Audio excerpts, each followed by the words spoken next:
Hello students, today we will start Newton's rings, and with the help of these Newton's rings we will measure wavelength of light and refractive index. This is the last topic of the chapter interference of light. तो पहले हम लोग जानेंगे कि Newton's rings है क्या और कैसे बनता है। तो न्यूटन्स रिंग्स में ये देख रहे हो, ये एक प्लेनो कॉन्वेक्स लेंस है। प्लेनो कॉन्वेक्स लेंस, इसका एक साइड प्लेन है और दिस इज कन्वेक्स सरफेस, और this is a plane glass plate. This is plane glass plate. इसके ऊपर में प्लेनो कॉन्वेक्स लेंस रहता है। तो दोनों साइड में हमको क्या मिला? Air film. एयर का फिल्म बनेगा ऑफ वेरिएबल थिकनेस, इधर भी और इधर भी। प्लेनो कॉन्वेक्स लेंस ये लिखा हुआ है, और ये है प्लेन ग्लास प्लेट। इसको हम फिगर ए मान लिया। तो न्यूटन्स रिंग्स के लिए ये अरेंजमेंट रहता है। तो यही चीज है कि when a plano convex lens of large radius of curvature, इसका रेडियस ऑफ कर्वेचर बहुत ज्यादा होता है, is placed in contact with a plane glass plate, a thin film of variable thickness is obtained. देखो, thin film of variable thickness दोनों तरफ से। The thickness of the film is very small, almost zero. कहां पर? At the point of contact. Film का thickness यहाँ point of contact पर zero है, and gradually increases as we proceed outward from the point of contact. इधर भी पढ़ रहे थे, इट इज वेरी क्लियर कि इसका थिकनेस इंक्रीज करता है। The air film found is wedge shaped. इस तरह का शेप का नाम वेज शेप, पिछले क्लास में भी कहा गया था। The fringes observed will be circular in shape. यहाँ पर जो हमको फ्रिंज मिलेगा, कैसे मिलेगा? That is due to interference due to reflected light. उसका पूरा अरेंजमेंट अभी हमको पढ़ना है। तो इसमें जो फ्रिंज मिलता है वह कैसा होता है? Circular fringes. The fringes observed will be circular in shape. अब हम लोग देखेंगे कि इसमें फ्रिंज बनता कैसे है, फिर उसका रीडिंग कैसे लेंगे, ब्राइट फ्रिंज कब होगा, डार्क फ्रिंज कब होगा, रेडियस क्या होगा, डायमीटर क्या होगा, एक्सेट्रा। अभी बहुत सारे चीजों को स्टडी करना है विथ मैथमेटिकल कैलकुलेशन। तो Newton's rings by reflected light. तो सबसे पहले ये जानेंगे कि हमको रिफ्लेक्टेड लाइट, दो कोहेरेंट रिफ्लेक्टेड लाइट कैसे मिलेगा, वो हमको जानना है। इस चीज को इस फिगर बी में रिप्रेजेंट किया गया है। फिगर बी, ये हो गया plano convex lens, glass plate पर रखा हुआ है।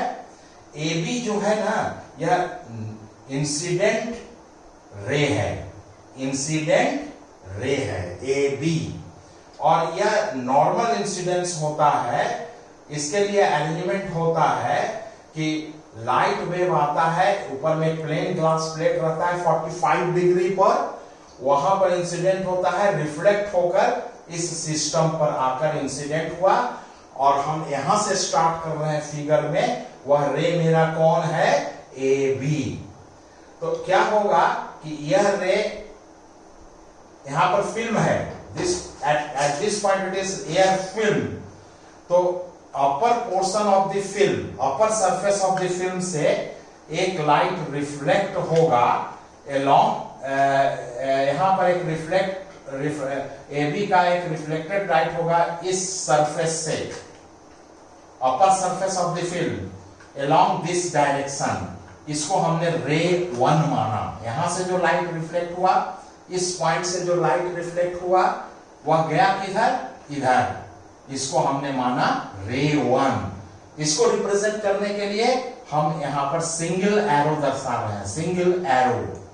और कुछ रे जो होगा मैक्सिमम पोर्शन ट्रांसमिट कर जाएगा, सी से ट्रांसमिट करेगा, जो ट्रांसमिट कर रहा है उसको हम डबल एरो से दिखा रहे हैं, और वह डी पर इंसिडेंट हुआ, इंसिडेंट होकर यहां पर से लाइट रे रिफ्लेक्ट होगा, यही वाला लाइट रे रिफ्लेक्ट हो रहा है, फिर डबल एरो दिखा, सिंगल एरो डबल एरो का यहां पर सेंस है जिसको हम बोलते जा रहे हैं, और यह रिफ्लेक्ट होकर चला जाएगा एज रे 2, रे 2।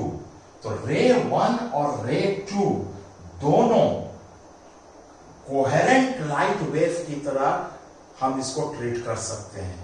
And after when they superimpose with each other we get alternate dark and bright fringes. कैसे, उसको अभी हम डिटेल पढ़ने जा रहे हैं। तो यहां पर जो रिंग बनता है वह किस तरह से बनता है, that is due to interference due to reflected light by ray 1 and रे 2। रे 1 रे 2 कैसे मिला उसे अभी तक हमने बताया। तो क्या होता है कि let A B is incident light ray incident on plano convex lens. Part of this light is reflected from the lower surface of the lens. Lower surface of the lens से हो रहा है, lower surface of the lens कहो या कहो upper surface of the film, दोनों का मतलब बराबर है। Is reflected from the lower surface of the lens, that is the upper surface of the film, as ray 1, and remaining is transmitted through the film and is again reflected from the upper surface of the plate. देखो upper surface of the plate से reflect हो रहा है, that is lower surface of the film. upper surface of the plate बोलो चाहे lower surface of the film बोलो, बात बराबर हुआ। lower as ray 2 as shown in figure B. ray 1 is reflected from the interface of a rarer medium. देखो ये है हमारा फिल्म है, तो रेयर मीडियम से रे 1 रिफ्लेक्ट हो रहा है। और पिछले क्लास में हमने बताया था when light ray is reflected from a rare medium no phase change occurs, therefore ray 1 is reflected from the interface of a rare medium, so no phase change occurs.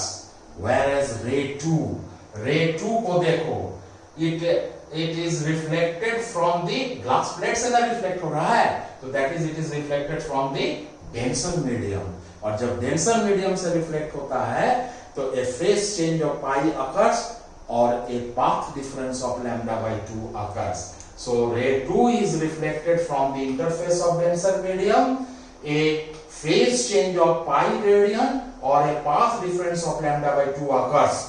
These two reflected rays superimpose with each other to produce alternate dark and bright circular fringes depending on the path difference between the rays, which depends on the ध्यान देना, which depends on the corresponding thickness of the air film at the point of incidence. The interference rings can be viewed with a microscope. इसके बाद और arrangement रहता है, जो भी interference हमको फ्रिंज मिला ना सर्कुलर डार्क, उसको एक माइक्रोस्कोप सिस्टम रहता है, उसके द्वारा हम उसको देखकर फिर रीडिंग वगैरह लेते हैं। उस माइक्रोस्कोप को यहाँ फिगर में रिप्रेजेंट नहीं किया गया है, that comes under experimental arrangement. अब ऐसा है कि interference due to reflected light के केस में जब पाथ डिफरेंस जो होता है ना बिटवीन टू रिफ्लेक्टेड रेज, रे 1 और ray 2, is the same as the path difference obtained in case of wedge shaped film. इसीलिए हम यहां पर डायरेक्ट उस फॉर्मूला को यूज करेंगे न्यूटन रिंग्स में, और वह है कि we know that the effective path difference between the two interference beams in Newton's rings will be same as a wedge shaped film and is given by, वह formula होता है। यह कैसे आया यह अलग टॉपिक है, और उसमें फाइनल फॉर्मूला आता है is given by path difference equal to 2 mu t cos r plus theta minus lambda by 2, क्योंकि डेंसर मीडियम से रिफ्लेक्ट हो रहा है वो minus lambda by 2। Where theta क्या है? एंगल ऑफ वेज, ये वाला एंगल, और ये एंगल बहुत कम होता है।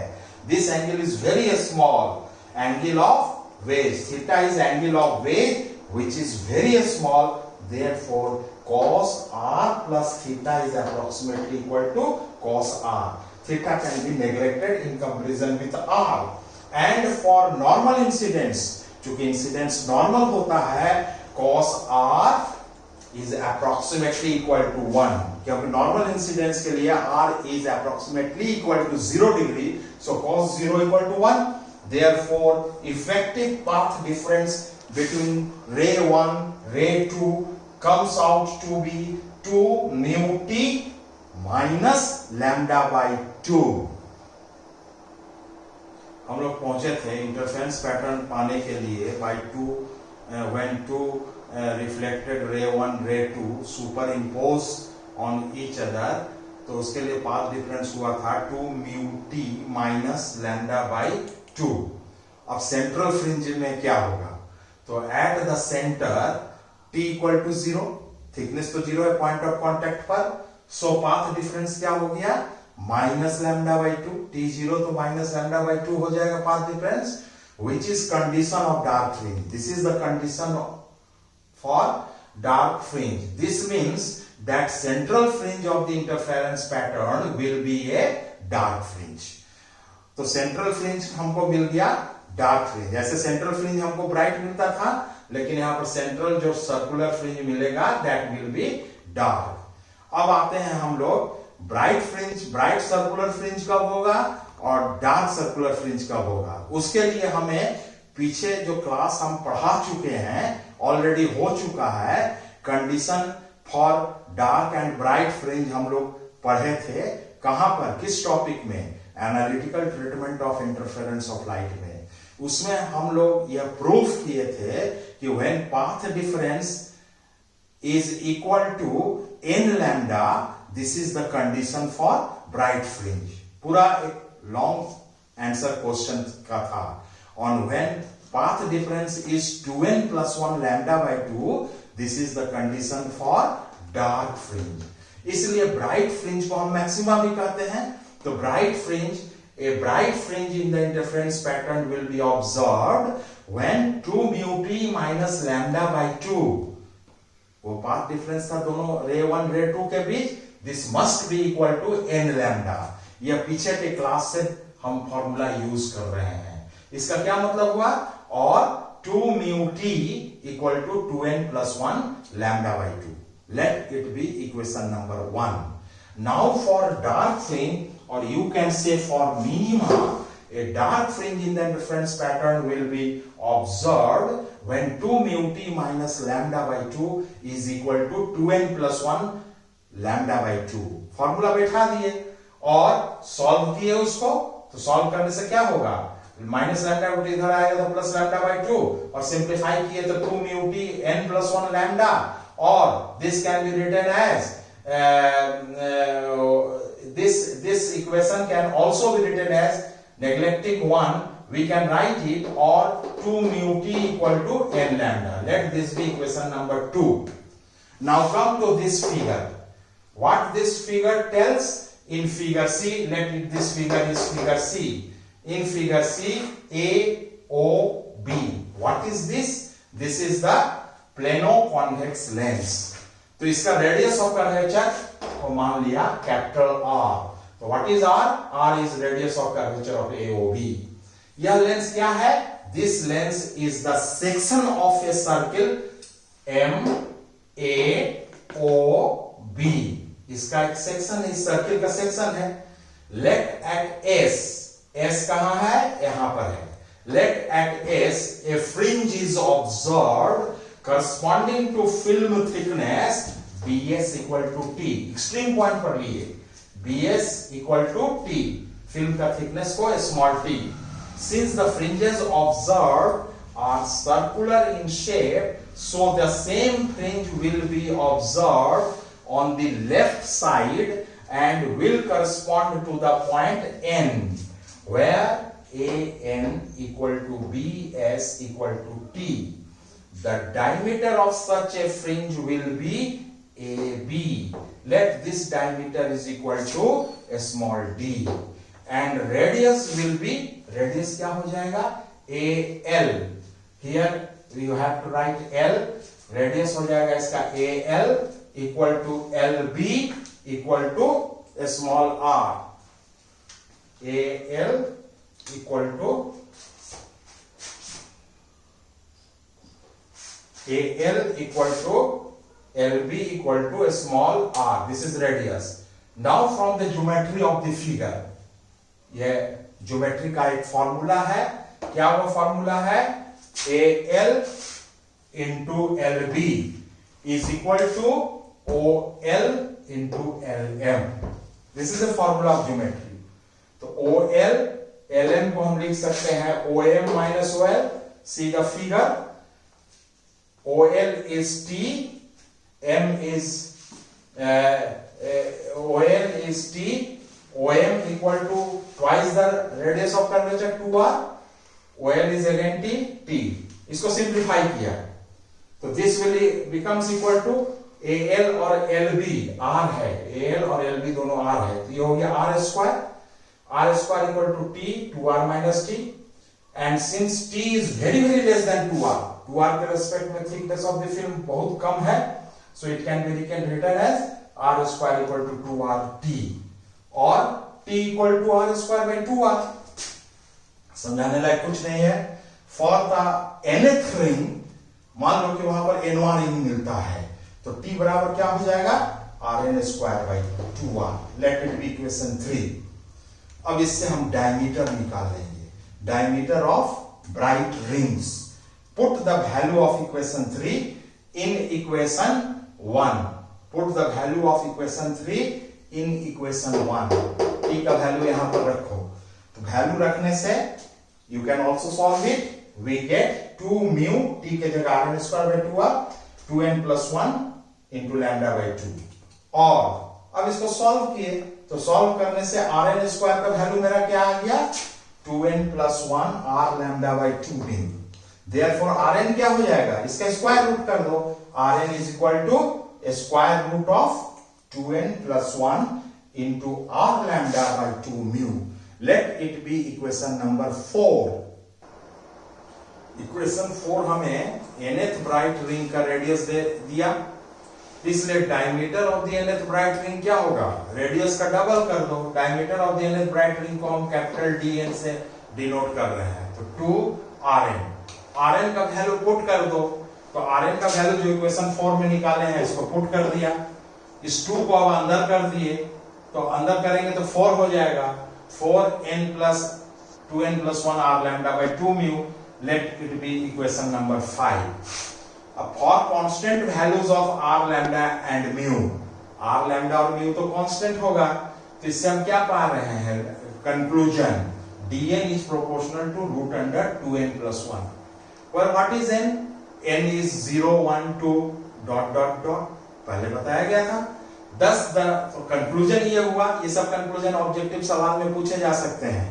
ये diameter of the nth bright ring के बारे में ये कंक्लूजन क्वेश्चन में रहेगा, उसको आंसर यहीं से देना है. तो क्या लिख सकते हैं? Thus the diameter of bright rings is proportional to a square root of the odd natural numbers. n को 0 रखो तो क्या पाओगे? 1. n को 2 रखो 1 रखो तो क्या पाओगे? √3. n को 2 रखो तो √5. तो क्या दे रहा है conclusion? Thus the diameter of bright rings is proportional to the square root of the odd natural numbers. यह डार्क रिंग ब्राइट रिंग के डायमीटर का कंक्लूजन हुआ. अब इसी तरह से डायमीटर ऑफ डार्क रिंग्स निकालें. हम तो फॉर्मूला निकाल लिए हैं, अब खाली सेट करना है, पुट करना है. कोई विशेष फिजिक्स का तो अब जरूरत नहीं है. ओरिजिनल हमको सूत्र मिल गया तो अब खाली वैल्यू पुट करके निकाल लेना है. तो निकाला जाए. डायमीटर ऑफ डार्क रिंग्स क्या होगा? Put equation 3 in equation 2. 3 भी मालूम है, 2 भी मालूम है. तो ऐसा करने से हम क्या पा जाएंगे result? We get 2 mu Rn square by 2r equal to n lambda. 3 को देखो, 2 को देखो और यही चीज पाओगे.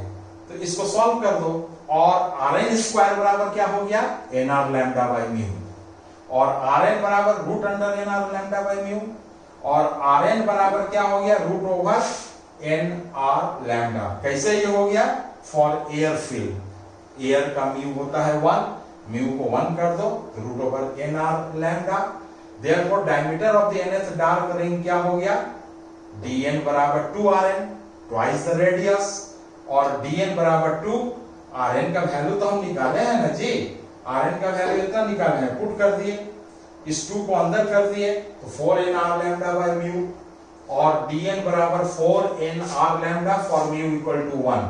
हम सिम को एयर लेंगे तो इसका वैल्यू ये हो गया।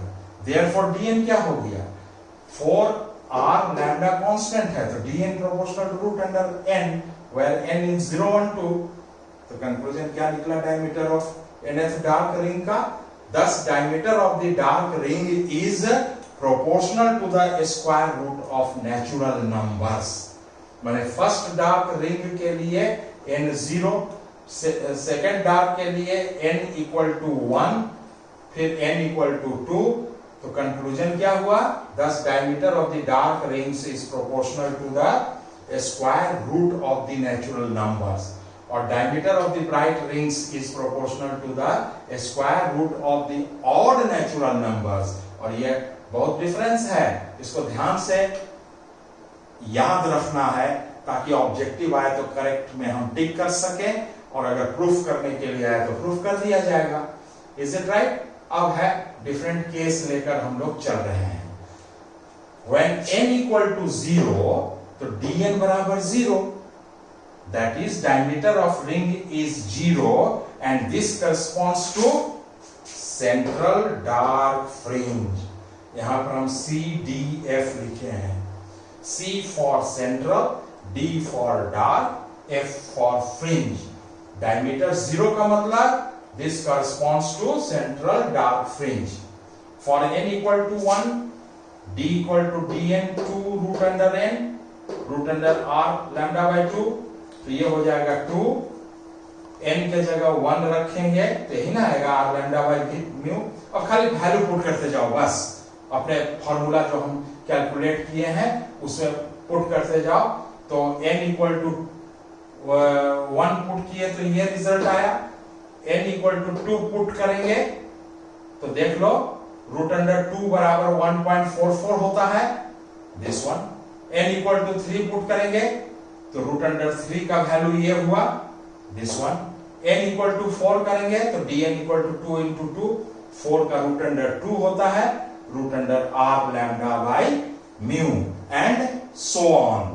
तो इसका फाइनल कंक्लूजन हम क्या दे सकते हैं, ये तो वैल्यू पुट किए तो फाइनल कंक्लूजन होगा। अब हम इस फाइनल कंक्लूजन को इस तरह से कह सकते हैं। अभी तक जो कंक्लूजन जो हम लोग कैलकुलेशन किए उस कैलकुलेशन का कंक्लूजन क्या होगा, तो उस कैलकुलेशन का कंक्लूजन यही हुआ कि from the above values it is clear that the spacing between consecutive fringes decreases with the increase in their order। Check कर लो इस बात को, जो भी कहा जा रहा है वो सब रिजल्ट हम लोग कैलकुलेशन में कर दिए हैं।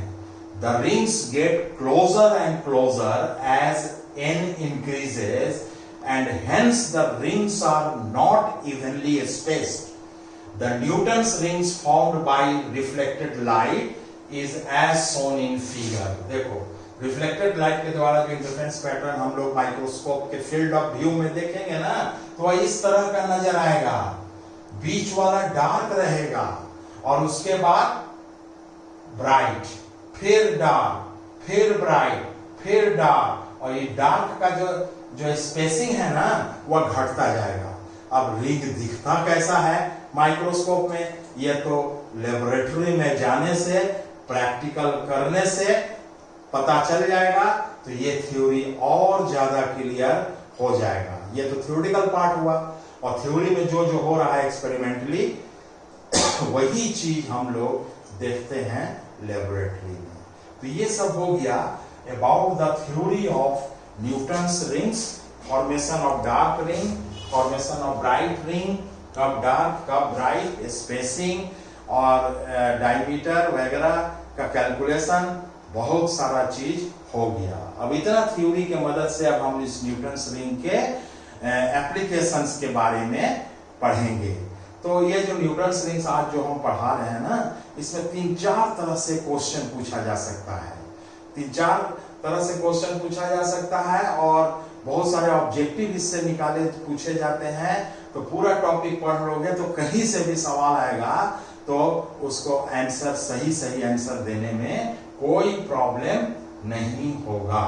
तो ये interference due to reflected light in case of Newton's rings में फ्रिंज का फील्ड ऑफ व्यू में देखेंगे, माइक्रोस्कोप पे जैसा दिखेगा। और interference due to transmitted light के केस में न्यूटन्स रिंग्स में डिफरेंस यही हो जाएगा कि जो सेंट्रल फ्रिंज है ना वह ब्राइट रहेगा, उसका ब्राइट के बाद dark bright and so on. तो हम लोगों को सिर्फ Newton's rings by reflected light को पढ़ना था, वो हो गया। अब एप्लीकेशन में पहला एप्लीकेशन हम आते हैं determination of wavelength of source of light. हम लोग किसी भी सोर्स ऑफ लाइट जैसे sodium vapour lamp generally use करते हैं, उसका वेवलेंथ हम निकाल सकते हैं इसके द्वारा। तो उसके लिए फॉर्मूला क्या होगा? फॉर्मूला होगा लेट dn, क्या है? Diameter of nth dark rings. तो dn प्लस m कोई भी नंबर कल्पना कर लेंगे, या क्या है? Diameter of n plus mth dark ring. Is it right? n को मान लो 2, m को मान लो 8, तो ये हो गया दूसरे ब्राइट रिंग डार्क रिंग का डायमीटर। तो ये हो गया m को मान लो 8, तो 10वें डार्क रिंग का डायमीटर होगा। तो फॉर्मूला हम लोग कैलकुलेट कर चुके हैं थ्योरी में। तो dn स्क्वायर बराबर देख लो, फॉर्मूला के अनुसार ये हो गया इतना, इसको 6 नंबर इक्वेशन माना, और dn प्लस m, n की जगह n प्लस m रख दिया, तो ये हो गया, इसको इक्वेशन 7 माना, यहाँ लिखे हुए हैं लेट दिस इज इक्वेशन 7। अब प्रोसेस क्या करोगे? Subtracting 6 from 7। तो सब्ट्रैक्ट कर दिए, सब चीज तो सामने में है जी, इसमें से इसको घटा दो तो रिजल्ट यही आएगा। You can check it. For air, हवा के लिए म्यू 1 होता है, तो ये 1 हो गया। तो this becomes dn plus m square minus dn square equal to 4mr lambda. Let this is equation 8। So lambda equal to क्या हो गया? dn plus m square minus dn square divided by 4mr। इसको मान लिया equation number 10। Equation number 10 को represent करने के लिए ये लाइन खींचे हैं जी, कंफ्यूज मत करना। इसे इक्वेशन नंबर 9, इक्वेशन नंबर 9 को हम इस तरह से लाइन से खींच रहे हैं। इसका क्या होगा? dn plus m square minus dn square by 4mr। Let it be equation number 9। r of the, अब कैपिटल R को हम निकालेंगे कैसे? r of the lens, plano convex lens का radius of curvature can be determined by spherometer. ये experimental part है, spherometer ISC में use करते हो ना, उसके द्वारा हम लोग रेडियस ऑफ कर्वेचर निकाल लेंगे। अब using equation 9 the wavelength of sodium light can be determined. यह फॉर्मूला यूज होता है वेवलेंथ को निकालने के लिए एक्सपेरिमेंटली। अब दूसरा इसका जो इंपॉर्टेंट एप्लीकेशन है वह है determination of refractive index of a liquid. किसी भी लिक्विड का हम refractive index Newton's rings apparatus से निकाल सकते हैं। तो for this a liquid of refractive index mu is placed between the plano convex lens and the glass plate. जो एयर के जगह उस लिक्विड को हम फिल कर देंगे। अब इसके लिए dn यहाँ पर सफिक्स में हम लिखे हैं लिक्विड, इसका मतलब क्या? This is the diameter of nth dark. Similarly dn plus 1 किसके लिए? Liquid. Determination of n plus mth dark ring. तो फॉर्मूला में पुट करेंगे तो dn स्क्वायर का वैल्यू हो गया लिक्विड के लिए this one, dn plus m square liquid के लिए दिस वन। दोनों को सब्ट्रैक्ट कर दो जैसा उसमें किए थे। तो सब्ट्रैक्ट करने से लिक्विड के लिए क्या आ गया? 4nr lambda by mu. Late it be equation number 10।